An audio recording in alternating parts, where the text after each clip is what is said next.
He thought the ocean would wash everything clean.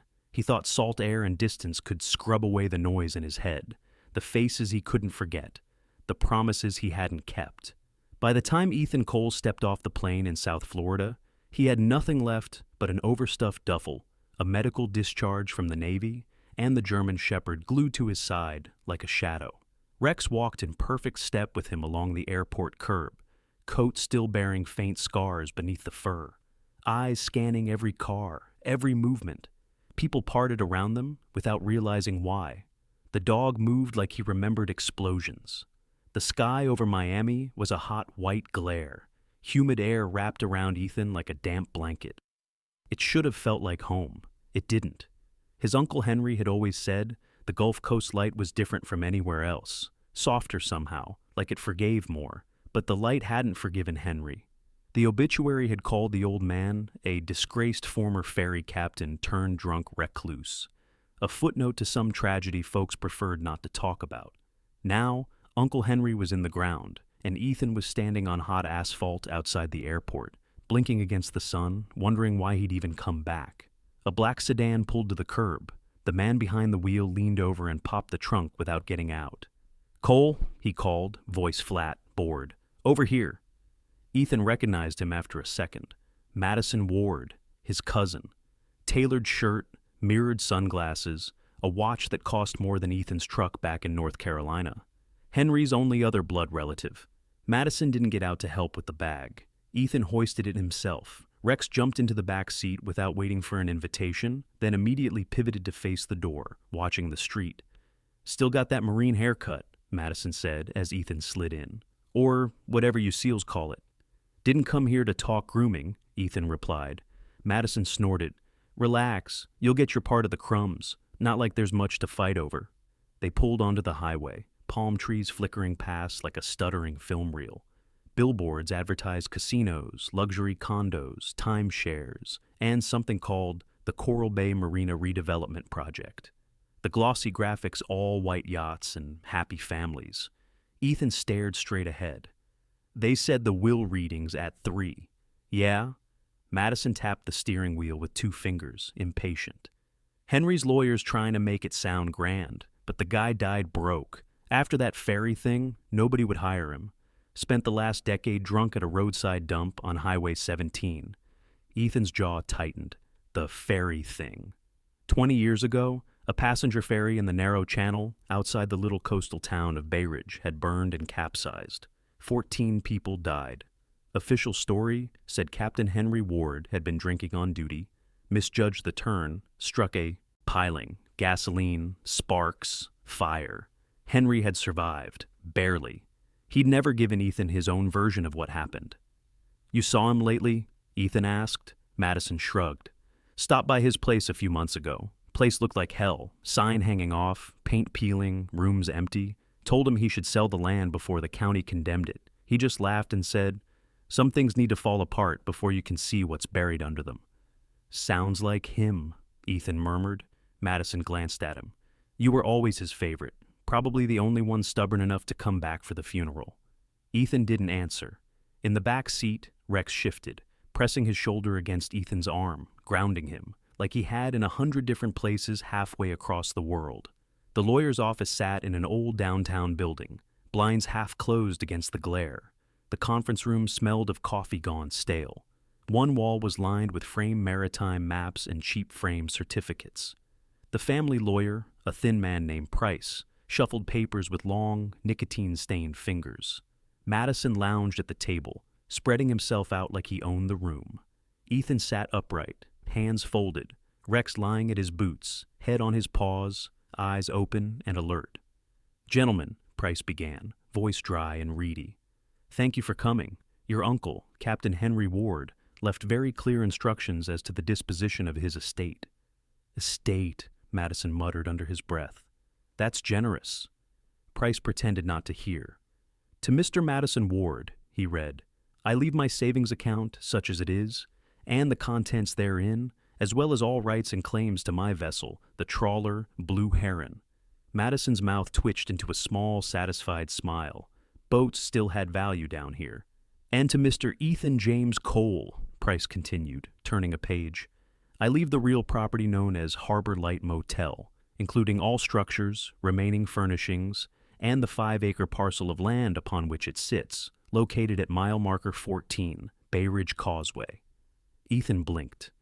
A motel? Price slid a manila envelope across the table.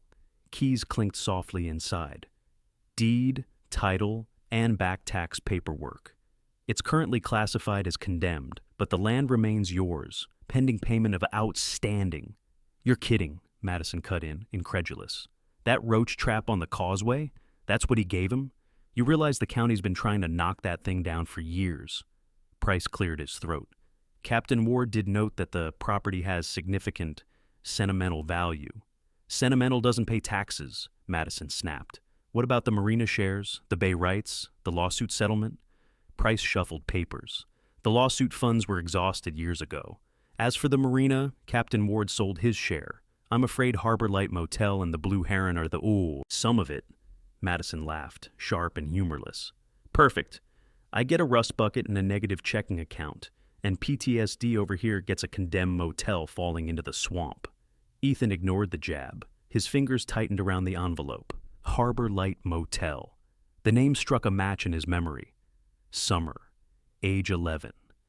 The buzzing neon sign flickering over a row of faded aqua doors, the smell of fried shrimp, his uncle sitting on a plastic chair outside room 6, telling stories while the waves slapped against the pilings below. You can sell it, Madison said, voice suddenly smoother. Look, cousin, I'll do you a favor. Coral Bay Development's been buying up land all along the causeway. They'll pay to clear that eyesore. I can get you an offer. 50 grand cash. You walk away, clean. Ethan heard the numbers, but his mind was fixed on another sound, the slow, steady breathing at his feet. Rex's head pressed against his boot, anchoring him to the moment. Why didn't he sell it himself? Ethan asked quietly. Price's gaze flicked up. He refused, the lawyer said, repeatedly, even after the ferry incident.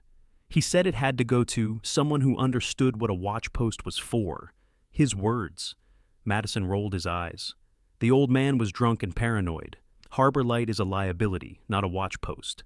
Take the cash, Ethan. You can't even be around fireworks. What are you gonna do, run a roadside motel? Ethan picked up the envelope. The metal of the keys felt cool, unexpectedly heavy. No, he said. Thank you, Madison began, relieved. I'm not selling, Ethan finished. Madison stopped. You're serious? Ethan met his gaze, calm, unblinking. He wanted me to have it. I'll go see what he thought was worth keeping. Madison's jaw tightened, the charming veneer cracking for just a second. Fine, he said. Play lighthouse keeper in a falling down motel. Just remember, when the county bulldozes it, it's on you. They walked out into the hallway. The fluorescent lights buzzed overhead. Somewhere a phone rang, sharp and tinny. Outside, the heat hit like a wall. Ethan drew in a breath, tasting salt and hot tarmac. He looked down at Rex. Well, buddy, he murmured, looks like we're going to Bay Ridge. Rex's only answer was a soft thump of his tail against Ethan's leg. The Bay Ridge Causeway stretched between the mainland and a low strip of Barrier Island, a concrete ribbon flanked by water on both sides. Mangroves nodded along the shallows, their roots like grasping fingers. Old storm damage still lingered where guardrails bent and never quite got fixed. Harbor Light Motel huddled near the middle of the causeway, half on stilts above the tidal shallows, half on trembling concrete. The once bright teal paint had gone chalky and pale, streaked with rust and mold. The big metal sign that once shone like a beacon, a cartoon lighthouse, and the words Harbor Light hung at an angle, one corner twisted, letters half burned out. Ethan pulled into the cracked parking lot and killed the engine. For a moment, he just sat there, hands on the steering wheel, listening to the ticking of the cooling motor and the distant cry of gulls. Rex whined softly in the back seat, sensing the strange mix of dread and something else, something like anticipation, rolling off his handler. All right, Ethan said. Let's see what you left us, Henry. The front office door stuck twice before giving way with a protesting screech. The air inside hit like a damp slap. Mildew, salt, old smoke, the sour tang of spilled beer. Dust motes floated in the dim light, slicing through warped blinds. A cracked counter held a guest registry bloated with moisture, a dead landline phone, a stack of faded brochures for fishing charters long out of business. An old set of room keys hung on pegboard behind the desk, brass tags stamped with numbers 1 through 10. 3 hooks were empty.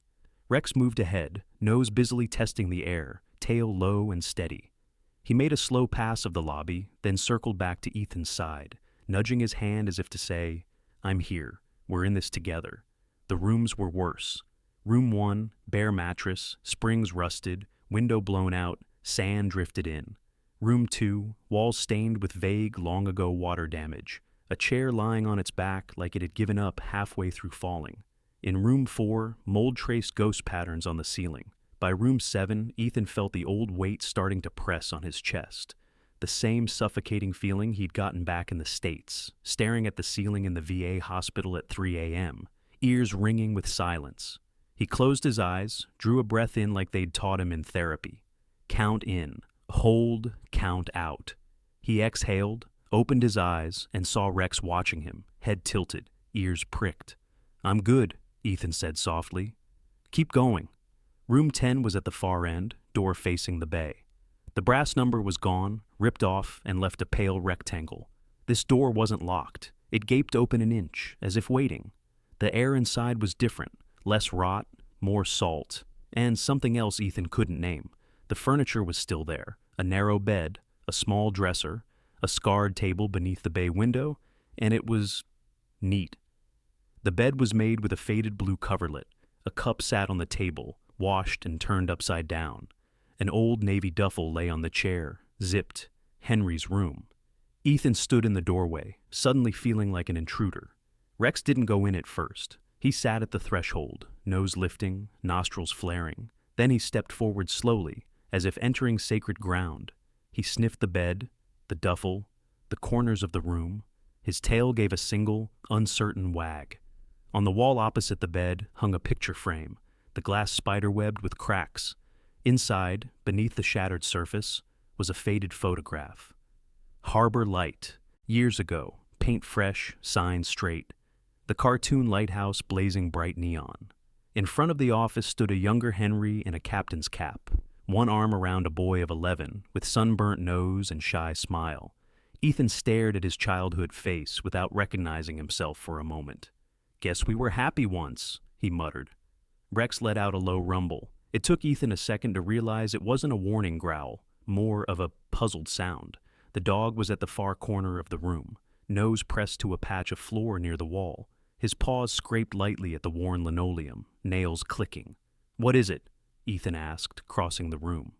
Rex's body had gone still and focused. Ethan knew that posture from search operations. The intense, singular attention, the way the dog's breathing changed. It meant he had found something that didn't belong. The linoleum beneath Rex's paws looked the same as the rest, peeling, stained. But when Ethan knelt and ran his hand along the edge by the wall, his fingers caught on a narrow seam barely wider than a fingernail. His heart gave a small, hard kick. He traced the seam, found a faint indentation like the outline of a hatch. "Of course," he whispered. He looked around for a tool and settled on the rusted screwdriver he'd seen in the office desk drawer. Back in room 10, he worked the tip into the seam, prying carefully. The linoleum gave with a soft crackle, and underneath, a thin square of plywood lifted like a trap door. Beneath it was darkness. Ethan grabbed his small flashlight from his duffel, flicked it on, and aimed the beam. A cavity lay between the joists, about 2 feet deep. Inside sat a watertight plastic case the size of a large book, its surface filmed with dust.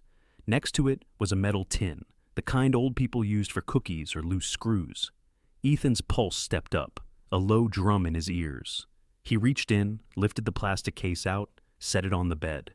Rex hopped up, front paws on the mattress, watching with alert intensity. The latches on the case were stiff but functional. He popped them open and eased the lid back. Inside, neatly stacked and bound with rubber bands, were small spiral notebooks, their covers stained and softened by years. On top of the stack lay a single folded letter in Henry's crabbed handwriting. Beneath the notebooks, nestled in foam, were 3 old-fashioned cassette tapes and a flash drive taped into a plastic coin sleeve. Ethan picked up the letter with hands that suddenly didn't feel entirely steady. Ethan, the envelope read, his name. He sat down hard on the edge of the bed. Rex slid closer, pressing his head against Ethan's thigh. "Okay," Ethan whispered. "Okay." He opened the envelope. There was so much Henry should have said in person. Instead, the words came to Ethan in the scratch of ink on cheap paper, written, he guessed, with shaking hands in the last year of the old man's life. "Kid, if you're reading this, it means you were stubborn enough to open the floor instead of selling the place to the first slick suit who came knocking. Good. That means a piece of you I always liked didn't die over there. Everybody thinks Harbor Light died the day the ferry went down. They think I did too. That's fine. Let them. Here's the thing you need to know. This place was never just a motel. It was a lighthouse without a tower, a place people washed up when they were trying to get out. Some of them were running from the law, some from the lawless, some from things there ain't words for. After the ferry, I made mistakes. I drank. But I didn't stop keeping watch. Even when they called me a killer, those notebooks are a record. Names, dates, what I saw. You'll understand better than most what they add up to. The people who sunk that ferry, and it was sunk, it didn't just catch. That was no accident. They're still out there. Some of them bought suits and offices. Some never left the water. I couldn't finish what I started. Too old, too much guilt, and not enough time. So, I've done the only thing I know how. Left the last watch to somebody who understands what it means to stand a post when no one's looking. You once told me you didn't know what to do with yourself if you weren't in a fight. Well, kid, there's a fight here. It just doesn't look like the ones you're used to. It's quieter, meaner, and the people who need you won't be carrying rifles. There's more in the walls. I'll trust you and that dog to find it. Trust the dog more than you trust yourself, if you have to. A good shepherd always knows where the lost things are. Henry Ethan sat there for a long time after he finished, the paper softening in his grip. Sweat prickled at the back of his neck. The fan overhead creaked in slow circles. Outside, a car hissed along the wet causeway, tires on damp asphalt. Rex stayed pressed against him, unmoving, as if he understood the weight of the words. The ferry wasn't an accident. Henry hadn't been drunk and careless. He'd been watching something, or trying to stop it. Ethan opened the first notebook. Tight, meticulous handwriting filled every page. Instead of guest names and room numbers, there were dates, times, vessel names, and short, code-like notes. June 12th, 2003. 02:10. Unmarked white trawler, no running lights, unloads 12 at Old Pier, black SUVs. Same man in linen suit, girl with red shoes won't stop crying. August 24th, 2005. Lang's boys on the dock again. Third time this month. Sheriff's car in the lot. Inspection my ass. Lang. Ethan's mind ticked over. Coral Bay Development, the commercials, the billboards, the man behind the redevelopment, Victor Lang, real estate magnate, philanthropist, the one the local paper called the savior of the Bay Ridge waterfront. The same man Henry claimed had sunk the town. A hot, familiar anger stirred in Ethan's gut. The same kind he'd felt overseas. Staring at reports of accidental bombings he knew weren't accidents. Rex shifted, letting out a low, uneasy whine, like he could feel the change in Ethan's pulse. Someone knocked on the office door that evening, just as the sun bled into the horizon and the neon sign outside flickered stubbornly to life. The knock was brisk, confident, not a lost tourist. Ethan moved quietly along the balcony, boots barely whispering against the concrete. Rex padded beside him, at heel, posture alert. The dog's hackles weren't raised, not yet, but his muscles had that coiled readiness Ethan trusted more than any weapon. Through the office window, he saw a man in his late 50s, tan suit, shoulders relaxed like he belonged in any room he entered. His smile, when Ethan opened the door, was bright and slightly too smooth. "Mr. Cole," the man said warmly. "Victor Lang, sorry to drop by unannounced. We heard you were in town." He extended a hand. Ethan didn't take it. Rex stood beside him, weight shifted slightly forward. He said nothing, but he didn't need to.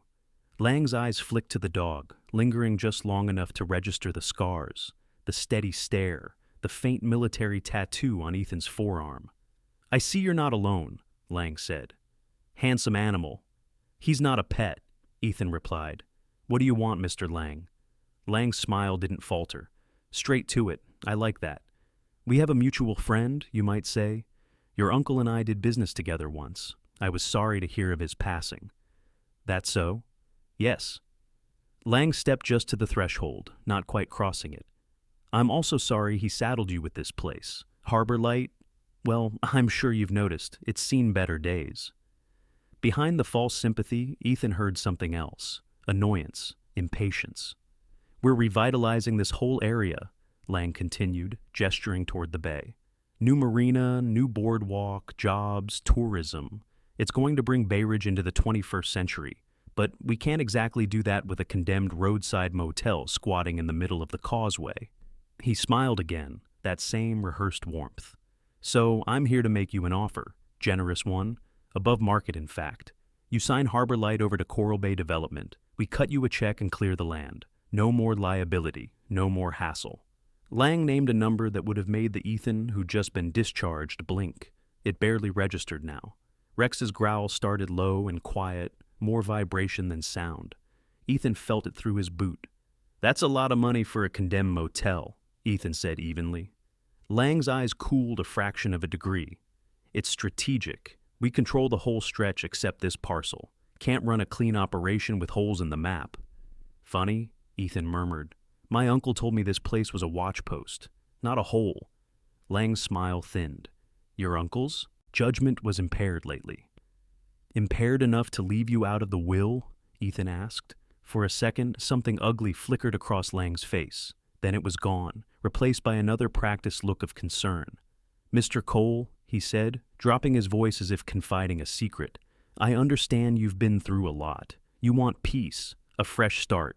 Trust me, this, he glanced around the peeling office walls, is not where you're going to find it. Take the check. Let professionals handle the mess. Behind Ethan, the motel seemed to lean in, listening. Rex's muscles had gone taut, ears pricked forward. His body was angled not at Lang's throat, but at his hands. Watching them, measuring. Ethan thought of the notebooks, of the terrified scribble, girl with red shoes, of Henry's letter. There's more in the walls. No, Ethan said quietly. Lang blinked. I don't think you heard the number. I heard it. Ethan met his gaze without flinching. I'm not selling. Silence stretched out between them. For the first time, the smile dropped completely. Lang's eyes hardened, shark black. When he spoke again, the warmth was gone from his voice. Be careful, Mr. Cole, he said. This property is a liability. Things happen on this causeway in storms. Fires start in old wiring. Accidents. I'd hate to see you or your partner here get hurt because you held on to something that should have been let go years ago. Rex took one step closer, planting himself squarely between Ethan and the man at the door. His growl this time was unmistakable, deep and resonant, humming in the air. Lang's gaze flicked down, then up again. Have a good night, he said, and walked away, shoes clicking on the concrete outside. They watched his car pull away, taillights shrinking into the dark. Ethan closed the door, leaned his back against it, and finally let the tremor he'd been holding in run through his fingers. Rex nudged his hand, hard enough to make him look down. Yeah, Ethan whispered. I know. We're in it now. That night, the nightmares came harder, flames licking at steel, screams drowned in water, the nauseating drop as a deck tilts under your feet. He was back on a heaving vessel, smoke in his lungs, someone shouting for help just out of reach. He woke with his heart hammering, drenched in sweat, the thin mattress clammy beneath him. The room was dark. The only light came from the crack beneath the door, where the office sign still glowed faintly outside. Rex lay pressed along Ethan's side, entire body solid and warm. At some point, while Ethan thrashed through nightmare, the dog had climbed under the bed, draping his weight across his handler's legs. A living anchor. I'm here, Ethan whispered into the dark, not sure if he was talking to Rex or himself. The next morning brought a storm. Clouds rolled in from the Gulf, heavy and low.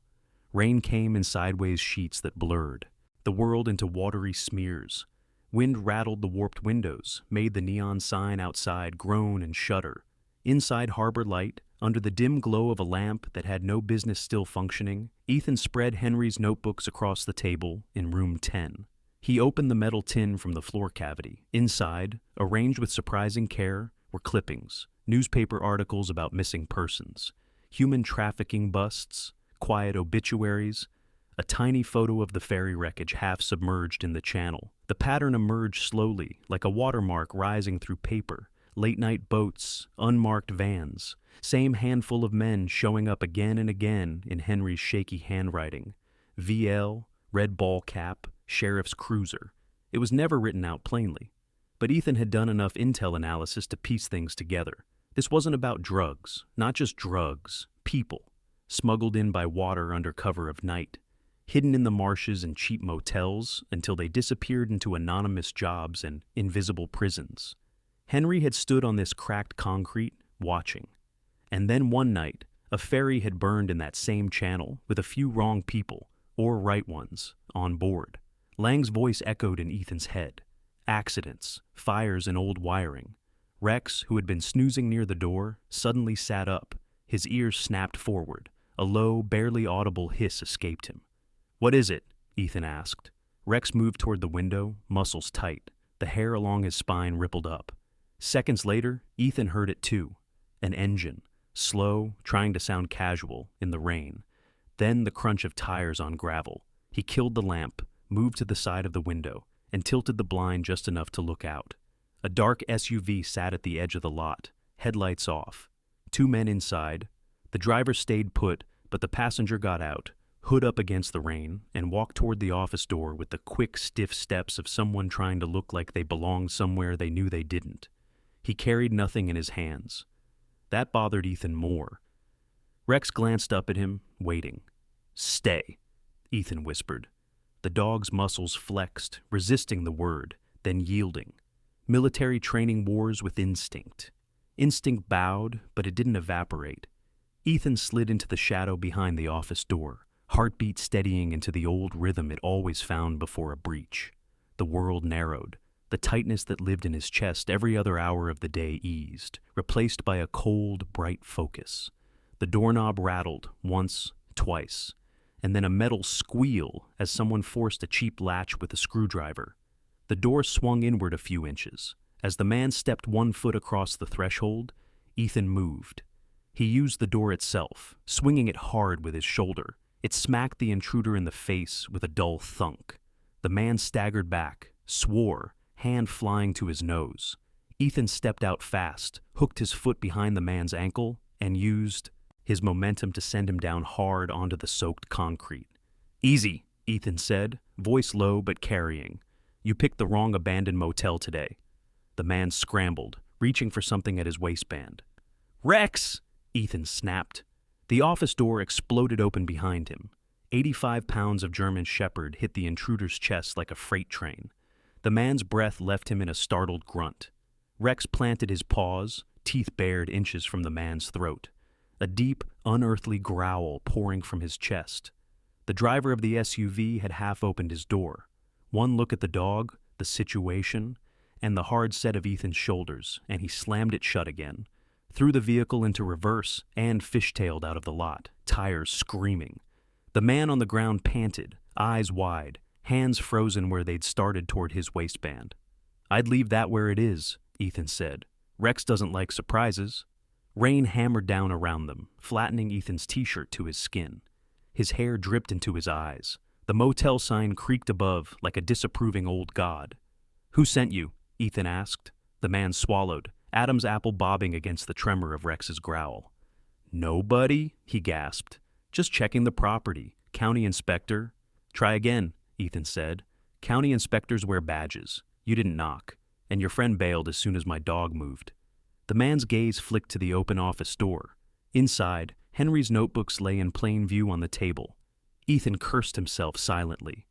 "You don't want to be in the middle of this," the man spat. "You think you've seen war? You haven't seen what happens when you cross Lang." Rex's teeth closed a fraction, careful, not puncturing skin, but close enough that the man flinched in real terror. "I've seen worse than him," Ethan said quietly. "Now you tell him this. The motel's not for sale, and neither is whatever he thinks is still here. If he wants to keep sending you, next time I'll let the dog make his own decisions." He whistled once, sharp. Rex released and stepped back in a smooth, precise motion, never turning his back on the man. He remained between the intruder and Ethan as the man scrambled up, clutching his bruised chest, and sprinted for the road. The SUV, which had stopped 100 yards away, took him in and sped off without lights. Rain fell harder, drumming on the roof, washing the blood from the man's nose into the cracked asphalt. Ethan stood in the middle of the lot, breathing hard, letting the old adrenaline flare and ebb. Rex leaned against his leg, not seeking comfort, offering it. Inside, the motel felt different after that. Not just a relic, a battlefield. He needed help. He found it 2 days later in a woman with a camera bag and a badge that wasn't a badge. Her name was Jenna Morales, freelance investigative journalist, Miami-based, with a portfolio of stories about corruption and quiet disappearances up and down the coast. Henry's letter had mentioned her once, in a rambling aside, that reporter girl with the stubborn eyes. She listens, doesn't just look. She met Ethan in the diner on the mainland. Rex lay under the table at Ethan's feet, invisible except for the tip of one ear, which rotated whenever someone walked too close.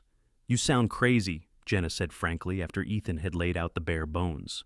Her hair was pulled back, eyes sharp over her cup of coffee.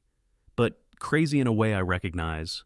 I've heard fringe stories about boats in the marshes for years, people washing up, then disappearing. Nobody puts it together, or they don't want to."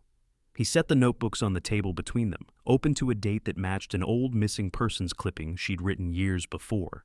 Her fingers brushed the paper. "These are your uncles?" she asked. "Yeah." She read, lips moving silently. With each entry her face changed, interest sharpening into something like anger. "Lang has half the city council in his pocket," she said at last. "He funds their campaigns, their charities. He's bulletproof. With this, though," she looked at Ethan, "this is more than hearsay." "There's also a flash drive," Ethan said. "Don't know what's on it yet. Don't exactly trust old motel wiring not to fry it." Jenna smiled, a quick, fierce thing. "Lucky for you, I do field forensics, and I'm very, very good with old motel wiring."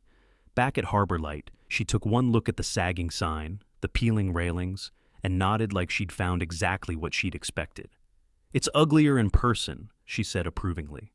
"Good. Pretty places don't like the truth."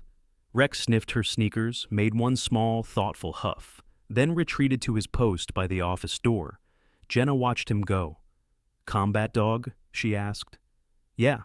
Does he bite?" "Only when I ask," Ethan replied. "Remind me never to ask you to do anything stupid," she said. They set up Jenna's laptop on an overturned crate, ran an extension cord from a more than questionable outlet, and held their breath as the machine hummed to life. Outside, dusk turned the causeway into a blurred smear of lights and shadow. The flash drive hid 78 video files, each named with dates in Henry's careless numbering: 0603A, 0712B, 0909 night. Grainy footage appeared on the screen. The angle was fixed, shot through the slats of the balcony railing, looking down at the lot and the old pier below. Cars arrived in the dead hours of the night. Men got out. Vans backed up to the dock. Figures, too many figures to count, were hustled off boats and into vehicles. Some stumbled. Some had to be carried. No one called the cops. Over and over, one face surfaced in the camera's field of view. Victor Lang, younger by a few years, stepping out from under his umbrella to shake hands with men Svenstall. Uniforms, the sheriff, a deputy, even a Coast Guard officer. "I'll be damned," Jenna whispered. "He used Harbor Light like a front porch." "He didn't know Henry was watching," Ethan said, "or didn't care. People like him don't see old drunk captains as a threat." Jenna clicked fast, copying files to an encrypted drive. "We can't just dump this online. They'll call it doctored. We need corroboration, witnesses, official channels that aren't bought." "How many official channels you know like that?" Ethan asked. She gave a humorless half laugh. "1, maybe 2. There's a task force in Jacksonville that's been trying to nail Lang for years. Human trafficking, money laundering, all of it. They get close, evidence disappears.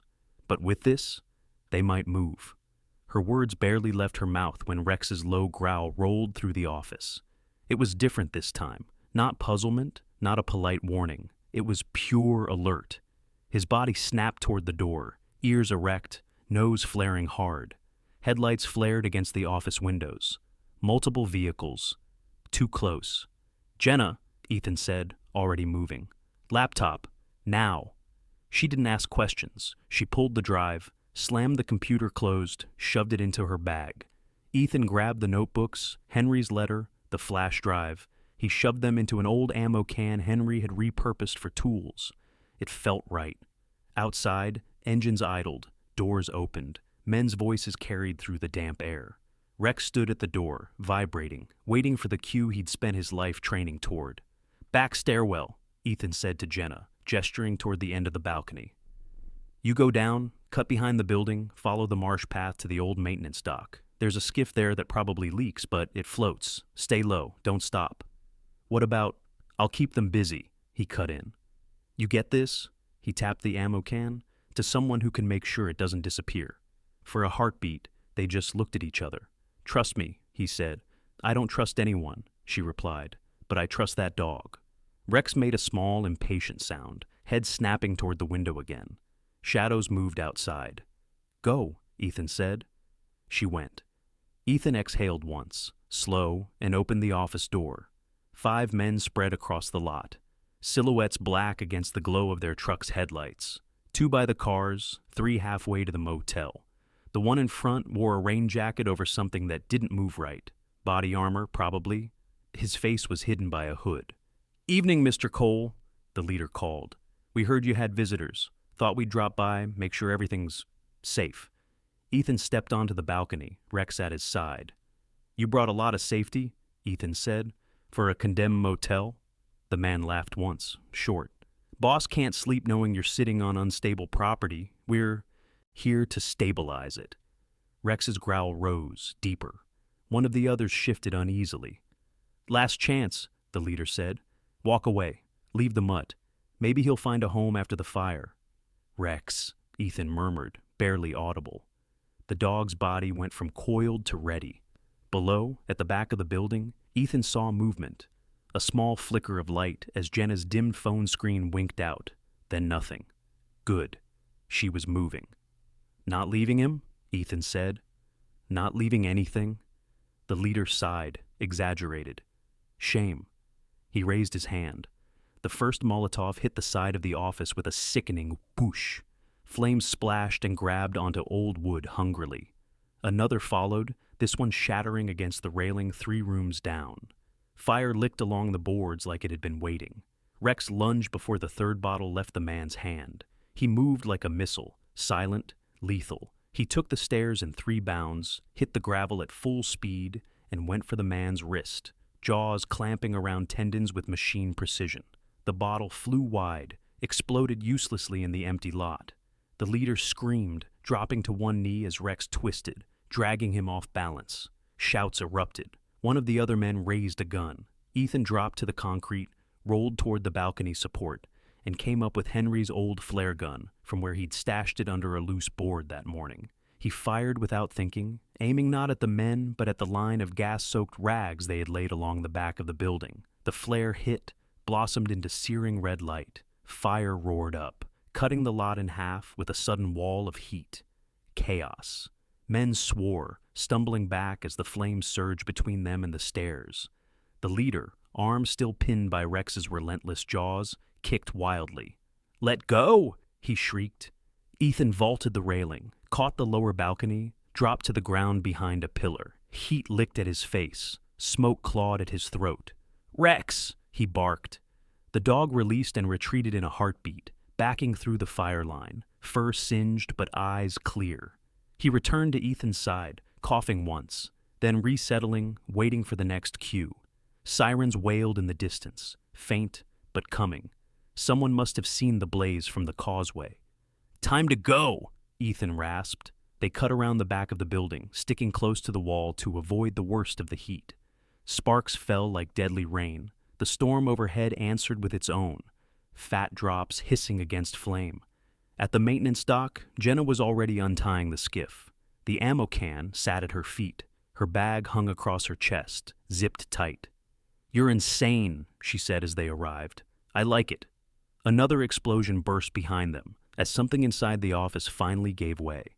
Harbor Light's sign flickered, then went dark for the first time in decades. They pushed off just as the first truck bellowed into the lot, sirens and shouted orders blending with the crackle of burning wood. From the water, at a safe distance, Ethan watched his inheritance burn. Rex sat wedged between his knees, panting, eyes never leaving the glow. Thin lines of orange reflected on the dark surface of the bay like molten veins. "Henry wanted it to fall apart," Ethan said hoarsely, "so we could see what was buried under it." "Good news," Jenna said, gripping the oars. "Now we can show everyone else." The aftermath blurred into a haze of questions and statements. The county investigator frowned at the charred remains of the gas-soaked rags. The fire chief remarked loudly, within earshot of everyone, that he'd never seen an electrical fire start with glass shards and gasoline. A Coast Guard petty officer took one look at the photos Jenna had started to show and made a phone call that bypassed 3 levels of local authority.